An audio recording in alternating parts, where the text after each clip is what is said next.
is the next step? How do you reduce post-harvest losses that account for 40% of all our agricultural produce losses?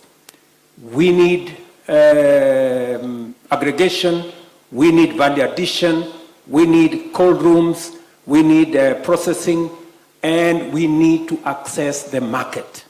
We need to take it to the next level. So that is the essence, as you asked me, that is the essence of how the value chains are related to the bottom-up economic transformation agenda.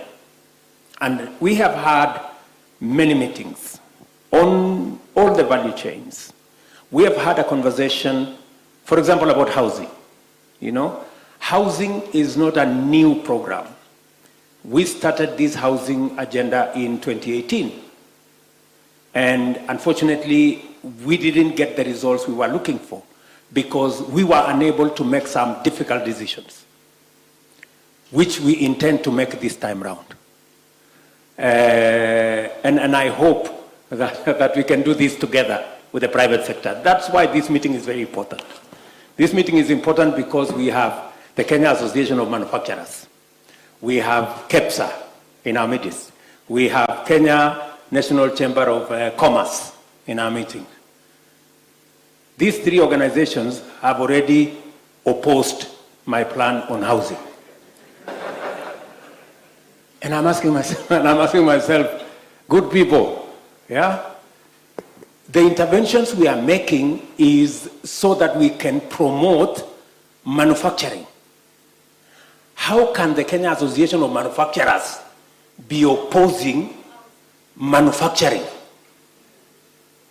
It doesn't make sense to me, good people, yeah? So that's why we need to have a candid conversation, because there is nothing new we are discussing. Nothing new. Everything we are discussing today, we have been discussing for the last 15, 20 years. The thing we have not been able to do is to make the decisions to move us forward. And you see, I am very amazed. I received the Prime Minister of Singapore.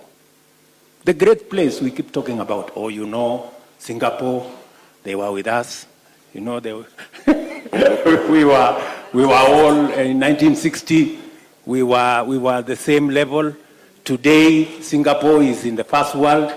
Singapore was a slum like Kibera. All of you know that. You've seen the pictures.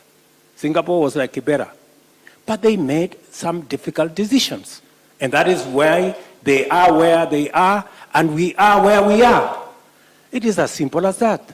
Between us and Singapore, the gap is the ability to make decisions.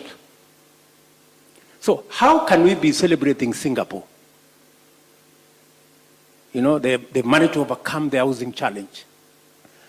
85% of the people of Singapore today own a home. Less than 5% in Kenya own a home.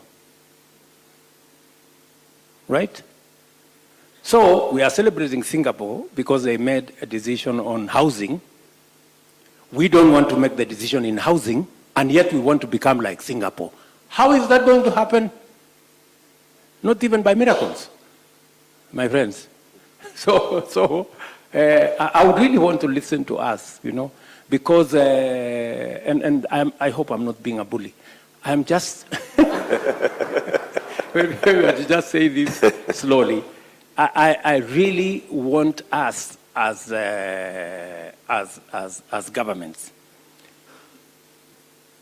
The county governments have stepped forward, and I must congratulate the county governments. Out of 47 county governments, I think 42, 43 have already identified land for housing. Is it true, Hinga? Let us clap for our counties. They have stepped forward.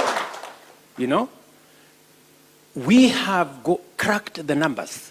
We've gone back, we've gone forth, we've done everything that we could. I was in Homa Bay. Gladys is there. I was with her, you know. At least the housing program in Homa Bay, I think is now on first floor or something. I was in different parts of Kenya. Now, good people, we have to be intentional.